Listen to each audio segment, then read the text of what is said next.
Flamengo vence o Vasco e faz o final de semana mais rubro-negro. Jogador realiza sonho um ano depois de conquista histórica. De quem eu tô falando? Fica aí que eu vou te contar tudinho. Mais um reforço acerta bases salariais com o Flamengo e chegada é apenas questão de tempo. Fala galera boa, aqui é o Dieguinho Flash, seu canal Flamengo Novel e você é mais do que bem-vindo. Então já chega aqui no canal, se inscreve se ainda não for inscrito, ativa o sininho das notificações para você não perder nada, hype o vídeo, compartilha, comenta bastante, porque a gente tem bastante coisa pra gente conversar agora. Sabe, eu quero falar com vocês porque no final de semana o Flamengo venceu o Vasco por 2-0 e deixou o final de semana mais rubro-negro. Não tá sabendo do que se trata, não? Vou explicar pra vocês agora. O Flamengo venceu o Vasco jogando no domingo, na Copa Rio. No sábado, jogando pela Copa Rio de futebol feminino. A partida foi na Gávea e o Flamengo venceu por 2-0. O primeiro gol foi marcado pela Ju Ferreira, camisa 28 do Flamengo. E o segundo gol, já no finalzinho, foi marcado pela atacante Valéria, que entrou no segundo tempo e deu números finais à partida. O Flamengo jogou bem, o Flamengo acabou sendo prejudicado pela arbitragem, que no lance determinado no começo do segundo tempo, a Jucinara meteu uma falta na trave, e antes dessa falta, a zagueira do Vasco que fez, a Fanati Branco, ela fez a falta, ela era a última defensora do Vasco, era para cartão vermelho, e a árbitra, a dona Jennifer, deu apenas cartão amarelo, mas o Flamengo acabou vencendo. E sobre a Copa Rio de futebol feminino, o Flamengo na quarta-feira, também conhecida como amanhã de manhã, o Flamengo pega o Botafogo fora de casa com transmissão da Flamengo TV e folga na outra rodada. E depois disso, na nona rodada, o Flamengo folga, o Flamengo pega o Fluminense fechando a participação. Competição é todos contra todos, pontos corridos, e tem 5 clubes: o Flamengo, o Vasco, o Fluminense, o Botafogo e o Pérolas Negras, que no futebol feminino disputa a primeira divisão do Campeonato Carioca e no futebol masculino oscila entre a segunda e a terceira divisão do futebol do estado do Rio de Janeiro. E o Pérolas Negras tem um projeto interessante que vale ressaltar aqui, que o time surgiu no começo apoiando jogadores refugiados haitianos, pai.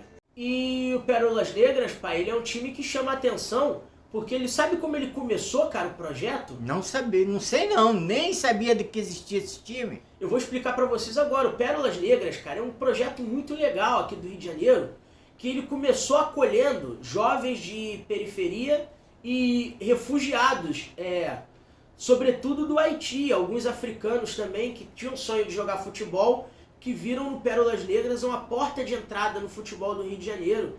E eles estão tocando um projeto modesto, pensando em um dia ter o seu lugar ao sol também. Então um projeto, cara, que, assim, muito divertido, muito legal. Em que lugar do Rio?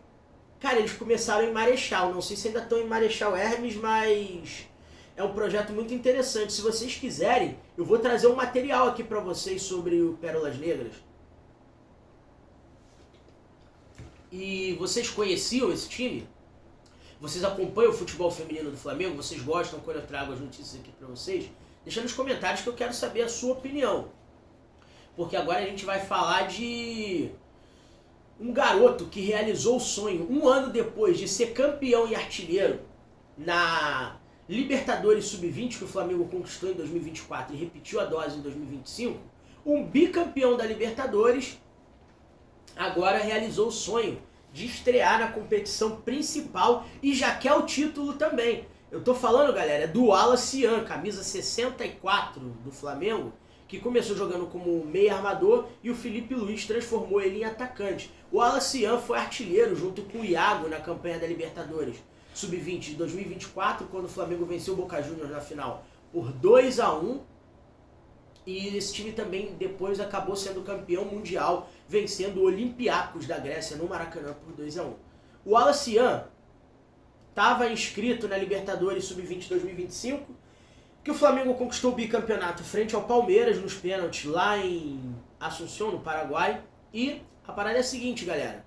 O Wallace Ian, um ano depois dessa conquista, ele não entrou em campo na Libertadores Sub-20 2025, porque estava cedido ao time principal. Mas como ele estava inscrito na competição a serviço do Flamengo, ele sim foi campeão da Libertadores Sub-20 2025, ele é bicampeão da competição e agora contra o Deportivo Táchira, entrando no segundo tempo, ele estreou na Libertadores principal, sendo um dos primeiros jogadores do Flamengo a fazer essa transição. Pode ser campeão 3 vezes. Exatamente, pode ser tricampeão da Libertadores. Tem algum jogador tricampeão? Tricampeão em menos de 2 anos, né, cara? Mas tem algum? Tricampeão como jogador tem. Quem?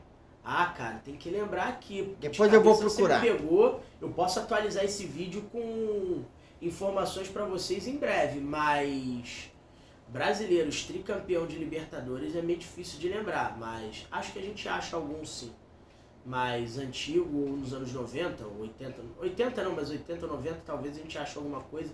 E tão logo eu acho, eu trago para vocês aqui algumas informações. E galera, o Alacian, ele faz parte de um projeto que o Felipe Luiz trouxe desde o Sub-17, que é subir os garotos da confiança dele para enxertar, encorpar o elenco profissional do Flamengo, dada a alta quantidade de jogos que o Flamengo vai fazer ao longo da temporada em 4 competições em simultâneo. Porque a gente tem no calendário a Copa do Brasil, que vai ter o sorteio na quinta-feira, dia 10 de abril, na sede da CBF. A gente tem o Campeonato Brasileiro, que já está em disputa. A gente tem a Libertadores da América, que já está em disputa. E ainda tem o Super Mundial de Clubes, que quando as outras competições pararem, vai acontecer agora entre 15 de junho e 13 de julho. Só que a diferença é que o Mundial de Clubes, que acontece no meio do ano, ele vai ser uma competição exclusiva, disputada sem dividir a atenção com outras. Mas a carga, a intensidade e a pegada vai ser complicada porque vão ser jogos de 2 ou 3 dias e o Flamengo fisicamente vai precisar estar tinindo para poder encarar a carga da competição que ela oferece, de adrenalina, de esforço físico, de exigência, de tudo. Então é uma competição fundamental que o Flamengo entra sem responsabilidade de ser campeão, dada a quantidade de times europeus, mas que o Flamengo entra para fazer um papel digno e ser um dos clubes fora da Europa. Caso o Flamengo não seja campeão, ser o clube fora da Europa que mais longe foi, entre asiáticos, africanos, da CONCACAF, da América do Sul e da Oceania. Então o Flamengo entra dentre essas equipes para ser protagonista. Se chegar a uma semifinal, perfeito. Se chegar à final, campeão, melhor ainda. O que vier a partir das quartas de final, na minha opinião, é lucro. Agora a pergunta que não quer calar. Quais as posições que o Flamengo é mais carente no elenco, na sua opinião, e o quão longe o Flamengo vai em cada competição dessa temporada?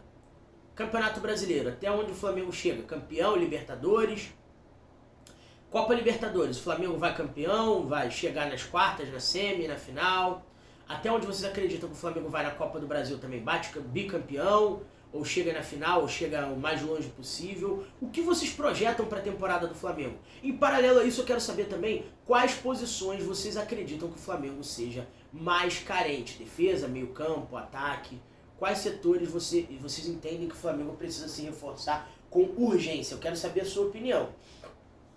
E dando prosseguimento, já que a gente falou de reforçar o Flamengo está próximo de anunciar o primeiro reforço visando o Mundial de Clubes pós-janela de fevereiro. O Flamengo que acertou as bases salariais com o Jorginho, volante do Arsenal da Inglaterra, que está a um passo de se tornar jogador do Flamengo de maneira oficial. O que a gente tem de certo é que o contrato vai girar em torno de 3 temporadas e também que o Flamengo vai diluir nesse período de contrato as luvas ao jogador também, além do salário.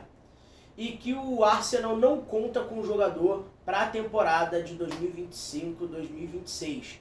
Então, resta saber se ele vai chegar em maio ou se ele vai chegar em abril ainda. Porque o Real Madrid acho que joga com o Arsenal. Real Madrid e Arsenal, a Liga dos Campeões da Europa. E a casa caiu para o Arsenal no campeonato inglês, porque o Liverpool abriu uma vantagem um pouco maior, dados os últimos jogos aí, mas o Liverpool perdeu para o Fulham, acho que no final de semana, né? Mas a vantagem está grande e o Arsenal tem chances remotas de ser campeão inglês. Mas o Jorginho não vem sendo aproveitado e com o fim da passagem do Arsenal pela Liga dos Campeões da Europa, temporada 24 e 25, essa questão deve ser resolvida o mais breve possível. Vocês acreditam no Jorginho no Flamengo para ser titular, para compor elenco? Além do Jorginho, o que vocês projetam de reforços para o Flamengo? Deixa nos comentários que eu quero saber a sua opinião, tá certo? Não sai desse vídeo sem deixar o seu like, se inscreve no canal se ainda não for inscrito, ativa o sininho das notificações para você não perder nada, hype o vídeo, compartilha. Tamo junto! Saudações rubro-negras.